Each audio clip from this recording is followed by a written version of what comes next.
فاعوذ باللہ من الشیطان الرجیم بسم اللہ الرحمن الرحیم.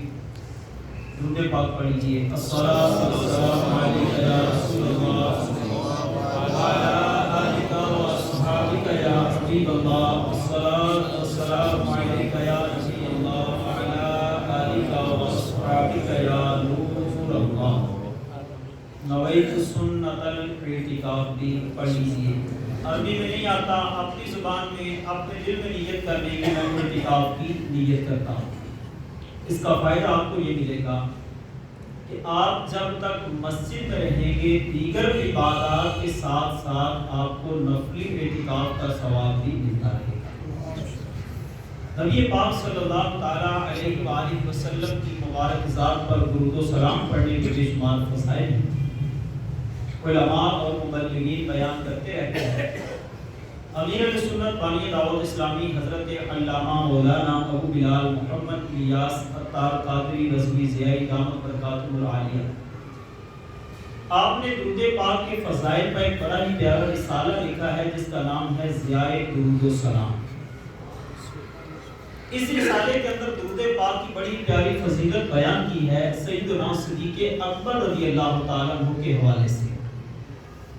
سیدنا صدیق اکبر رضی اللہ تعالیٰ عنہ ارشاد فرماتے ہیں نبی پاک صلی اللہ تعالیٰ علیہ وآلہ وسلم کی ذات پر درود پڑھنا یہ گناہوں کو اس قدر جلدی مٹاتا ہے کہ پانی بھی آپ کو اتنی جلدی نہیں ہو جاتا.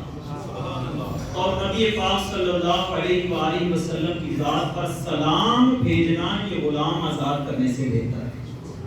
یہ سیدنا صدیق اکبر رضی اللہ تعالیٰ عنہ کا فرمان ہے کہ درود پاک پڑھنے سے اس قدر جلدی گناہ مٹتے ہیں کہ پانی بھی آپ کو اتنی جلدی نہیں بجا سکتا جتنی جلدی درود پاک پڑھنے والے کے گناہ معاف کر دیے جاتے ہیں. اور درود پاک پڑھنے کے اتنے فضائل ہیں، اتنی برکات ہیں، اگر ہم بیان کرنا شروع کر دیں ہمارے الفاظ ختم ہو جائیں گے. درود و سلام کے فضائل ختم نہیں ہو سکتے کہ درود پاک پڑھنے سے بندے کو نیکیاں ملتی ہیں، گناہ معاف ہوتے ہیں، درجات بلند ہوتے ہیں.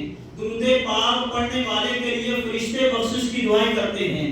درود و سلام پڑھنے والے سے مصیبتیں بلائیں پریشانیاں دور کر دی جاتی ہیں. درود پاک پڑھنے والے کے متعلق پیارے آقا علیہ الصلوۃ والسلام نے ارشاد فرمایا اس وقت تک مرے گا نہیں جب تک جنت میں اپنا مقام نہیں دیکھ لے گا. درود پاک پڑھنے والے کے متعلق ارشاد فرمایا جو بھی میرا امتی مجھ پر درود پڑھتا ہے اس کا درود مجھ تک پہنچ جاتا ہے، میں اس کے لیے بخشش کی دعا کرتا ہوں. درود پاک پڑھنے والے کے متعلق ارشاد فرمایا کل قیامت کے دن اللہ تبارک و تعالیٰ اس کو اپنے عرش کا سایہ نصیب فرمائے گا. درود پاک پڑھنے والے کے متعلق ارشاد فرمایا اس کا درود پل صراط کے اندھیرے میں اس کے لیے نور ہوگا. درود پاک پڑھنے والے کے متعلق ارشاد فرمایا قیامت کے دن میں اس کی شفاعت کروں گا. اور درود پاک پڑھنے والے کے لیے سب سے بڑی فضیلت یہ ہے کہ درود پاک پڑھنے والے کے متعلق ارشاد فرمایا کل قیامت کے دن جب اس کو اللہ کی بارگاہ میں پیش کیا جائے گا تو رب اس سے راضی ہوگا. ہمیں چاہیے کہ ہم کثرت کے ساتھ درود و سلام پڑھتے رہا کریں. جتنا زیادہ درود و سلام پڑھیں گے دنیا میں ہی ہمارا اپنا ہی فائدہ ہے اور قبر و آخرت میں بھی اس کی برکتیں نصیب ہوں گی. اللہ تبارک و تعالی ہم سب کو کثرت کے ساتھ درود و سلام پڑھنے کی توفیق عطا فرمائے. ایک مرتبہ بلند آواز کے ساتھ درود پڑھ لیجیے.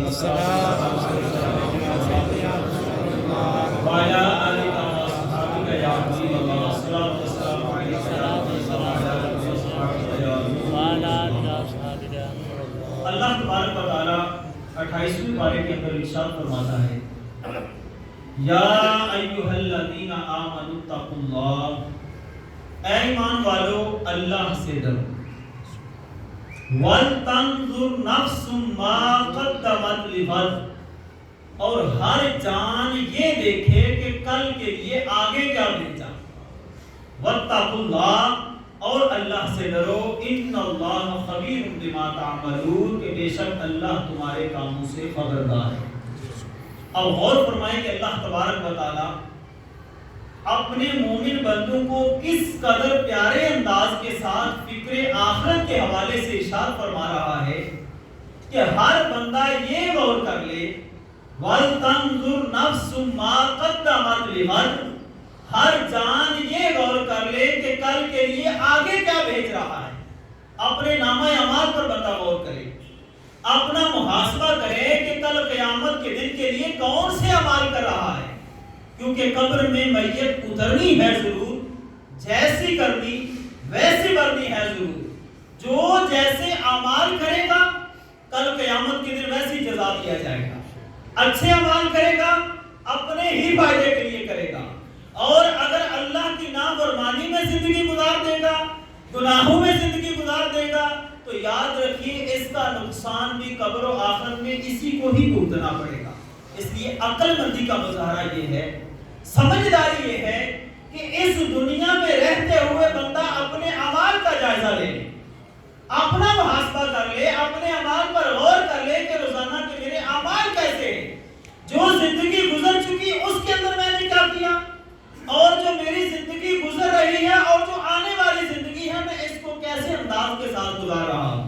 نبی پاک صلی اللہ علیہ وآلہ وسلم کی واضح حدیث مبارکہ ہے, پیارے آقا علیہ الصلوۃ والسلام نے ارشاد فرمایا, عقل مند بندہ وہ ہے, سمجھدار بندہ وہ ہے جو اپنا محاسبہ کرے اور آخرت کے لیے نیک اعمال کرے. فرمایا ایسا بندہ عقل مند ہے, سمجھدار, جو اپنا محاسبہ کرتا ہے, اپنا احتساب کرتا ہے, اپنے اعمال کا جائزہ لیتا ہے اور آخرت کے لیے نیک اعمال کرے. اور فرمایا احمق بندہ وہ ہے, بے وقوف بندہ وہ ہے کہ جو اپنی خواہشات کی پیروی کرے اور پھر اللہ سے انعام کی امید رکھے. ایسا بندہ بے وقوف ہے, اپنی من مرضی کرتا ہے, اپنے نفس کی پیروی کرتا ہے اور پھر اللہ تبارک و تعالیٰ سے انعام کی امید رکھتا ہے. ایسا بندہ بے وقوف ہے.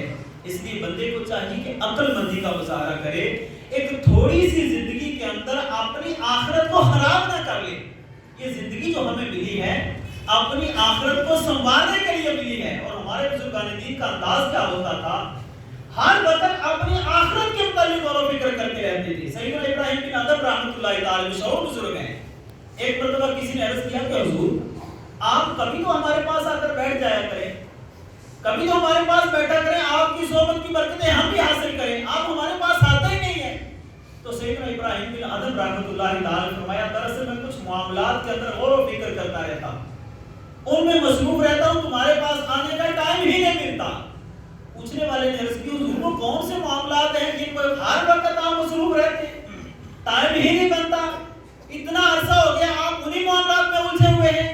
تو سیدنا ابراہیم بن ادم رحمۃ اللہ تعالی نے ارشاد فرمایا, میرا پہلا معاملہ یہ ہے کہ جب میں اس بات پر غور کرتا ہوں کہ اللہ تبارک و تعالیٰ نے جب آدم علیہ السلام کی اولاد کو دو حصوں میں تقسیم فرما دیا تھا, دو گروہوں میں تقسیم فرما کر آدم علیہ السلام کو ارشاد فرما دیا تھا کہ آپ کی اولاد کے یہ لوگ جنت میں داخل کیے جائیں گے اور یہ گروہ جہنم میں داخل کیا جائے گا. آپ فرماتے ہیں جب میں اس بات پر غور کرتا ہوں کہ رب تعالیٰ نے آدم علیہ السلام کی اولاد کے دو گروہ فرما دیے تو میں غمزدہ ہو جاتا ہوں, پریشان ہو جاتا ہوں, سوچنے لگ جاتا ہوں کہ نہ جانے جب اللہ تبارک و تعالیٰ نے آدم علیہ السلام کی اولاد کو دو گروہوں میں تقسیم فرمایا ہوگا, اس وقت مجھے کن لوگوں میں رکھا گیا ہوگا, اس کا مجھے کوئی پتہ نہیں.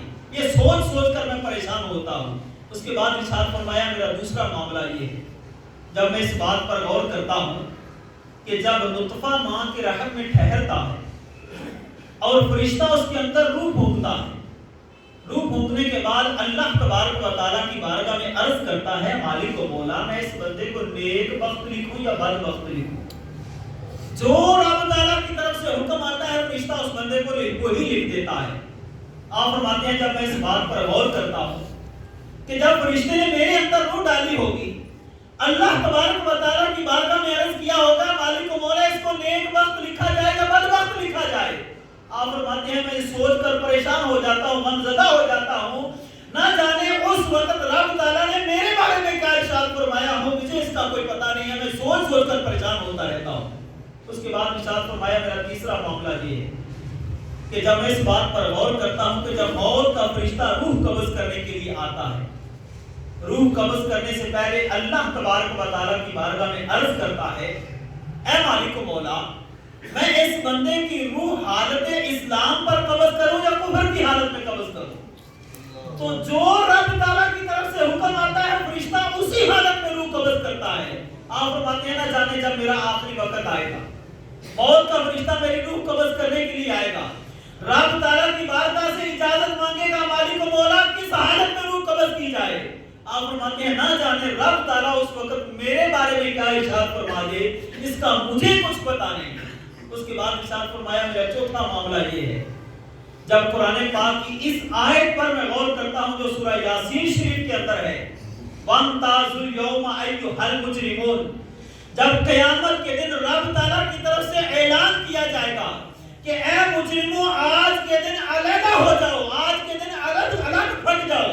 آپ فرماتے ہیں جب میں اس بات پر غور کرتا ہوں کہ قیامت کے دن جب مجرموں کو علیحدہ کیا جا رہا ہوگا، اور بہار شریعت کے اندر مفتی امجد علی اعظمی رحمۃ اللہ تعالی علیہ نے قیامت کے بیان کے اندر یہ ذکر کیا ہے کہ قیامت کے دن جب یہ اعلان کیا جائے گا وَامْتَازُوا الْيَوْمَ أَيُّهَا الْمُجْرِمُونَ، اے مجرموں آج کے دن علیحدہ ہو جاؤ۔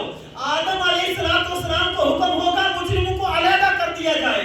آدم علیہ السلام اللہ تبارک و تعالیٰ کی بارگاہ میں عرض کریں گے مالک و مولا کتنے میں سے کتنے علیحدہ کر دیے جائیں، تو رب تعالیٰ کی طرف سے ارشاد ہوگا 1000 میں سے 999 مجرم الگ کر دیے جائیں۔ یہ بہار شریعت کے اندر مفتی امجد علی اعظمی رحمۃ اللہ تعالی نے لکھا ہے۔ آپ فرماتے ہیں جب میں اس بات پر غور کرتا ہوں، اس آیت پر غور کرتا ہوں کہ قیامت کے دن جب یہ اعلان کیا جائے گا کہ مجرموں علیحدہ ہو جاؤ، آپ فرماتے ہیں نہ جانے اس وقت مجھے کن لوگوں میں داخل کر دیا جائے، اس کا مجھے کچھ پتا نہیں۔ اس لیے بندے کو غور کرتے رہنا چاہیے۔ ہم مسلمان ہیں، مسلمانوں کے گھروں میں پیدا ہوئے، یہ اللہ کا فضل ہے۔ ہم کلمہ پڑھتے ہیں، اللہ اس کے رسول پر ایمان رکھتے ہیں، یہ اللہ کا فضل ہے، ہمارا کوئی کمال نہیں ہے۔ اللہ نے اپنے فضل سے مسلمانوں کے گھروں میں پیدا کیا، اپنے فضل سے ہمیں مسلمان بنایا۔ اور یہ یاد رکھیے ہم مسلمانوں کے گھروں میں پیدا ہوئے ہیں، ہم مسلمان ہیں، لیکن کسی بندے کے پاس کوئی گارنٹی نہیں ہے کہ وہ دنیا سے بھی مسلمان ہی رخصت ہوگا، کیونکہ نبی پاک صلی اللہ علیہ وسلم کی حدیث مبارکہ ہے، پیارے آقا علیہ السلام نے ارشاد فرمایا کچھ لوگ ایمان کی حالت میں دنیا میں آتے ہیں، مومنانہ زندگی گزارتے ہیں اور مومن ہی دنیا سے رخصت ہوتے ہیں، بعض کفر پر پیدا ہوتے ہیں، کفر میں زندگی گزارتے ہیں اور کافر ہی دنیا سے جاتے ہیں، بعض کافر پیدا ہوتے ہیں، کفر میں زندگی گزارتے ہیں اور مومن ہو کر دنیا سے رخصت ہوتے ہیں، بعض مومن پیدا ہوتے ہیں، مومنوں والی زندگی گزارتے ہیں، لیکن جب دنیا سے جاتے ہیں تو حالت کفر پر دنیا سے لوٹتے ہیں۔ اس لیے کسی بندے کے پاس کوئی گارنٹی نہیں ہے۔ اللہ تبارک و تعالیٰ کے خوف سے ڈرتے رہنا چاہیے، اپنی آخرت کی فکر کرتے رہنا چاہیے، اور یاد رکھیے یہ جو گناہ ہے نا، گناہ اگرچہ کفر نہیں، صغیرہ گناہ کبیرہ گناہ اگرچہ کفر نہیں، لیکن علماء فرماتے ہیں یہ گناہ بندے کو کفر کی طرف لے جاتے ہیں۔ ان کی وجہ سے بندہ کفر میں پڑ سکتا ہے، کیونکہ صغیرہ گناہ کے بعد آگے کبیرہ گناہ ہے، تو کبیرہ گناہ کے بعد آگے منزل کفر کی ہے۔ جو کبیرہ گناہوں سے نہیں بچتا، وہ احتیاط نہیں کرتا، وہ اللہ کے خوف سے ڈرتا نہیں ہے، علماء فرماتے ہیں خوف ہے کہ وہ بندہ کفر میں پڑ جائے۔ اس لیے اپنی آخرت کی بندہ فکر کرتا رہے اور اپنی قبر و آخرت کو یاد کرتا رہے، کیونکہ ایک دن مرنا ہے، آخری موت ہے، کر لے جو کرنا ہے، آخری موت ہے۔ مرتے جاتے ہیں ہزاروں آدمی، آکلو نادان، آخری موت ہے۔ کیا خوشی ہو دل کو چندے عشق سے، غم زدہ ہے جان، آخر موت ہے۔ ملک فانی میں فنا ہر شے کو ہے، سن لگا کر کان، آخر موت ہے۔ اور بارہا علمی تجھے سمجھا چکے، مان یا مت مان، آخر موت ہے۔ کوئی مان جائے توبہ کر لے، رب کو راضی کر لے، اپنے نامہ اعمال کو درست کر لے، اس نے بھی مر جانا ہے۔ لیکن اگر کوئی ہٹ نرمی کرتا رہے، اللہ کو ناراض کرتا رہے، فرائض و واجبات کو چھوڑتا رہے، گناہوں میں پڑا رہے، کب تک دنیا میں رہے گا؟ ایک دن مرنا ہے، آخر موت ہے، کر لے جو کرنا ہے، آخر موت ہے۔ اور قبر میں میت اترنی ہے ضرور، جیسی کرنی ویسی برنی ہے ضرور۔ اچھے اعمال کرے گا، قبر و آخرت میں اس کے اپنے ہی کام آنے ہیں، اور اگر اللہ کی نافرمانی کرے گا تو قبر و آخرت میں اس کو ہی اس کا بدلہ بھگتنا پڑے گا۔ اس لیے عقل مندی یہ ہے اس دنیا میں رہتے ہوئے اپنی آخرت کو یاد کر لیا جائے۔ اللہ تبارک و تعالی ہم سب کو مرنے سے پہلے پکی سچی توبہ کی توفیق عطا فرمائے۔ آمین بجاہ نبی امین صلی اللہ علیہ وسلم۔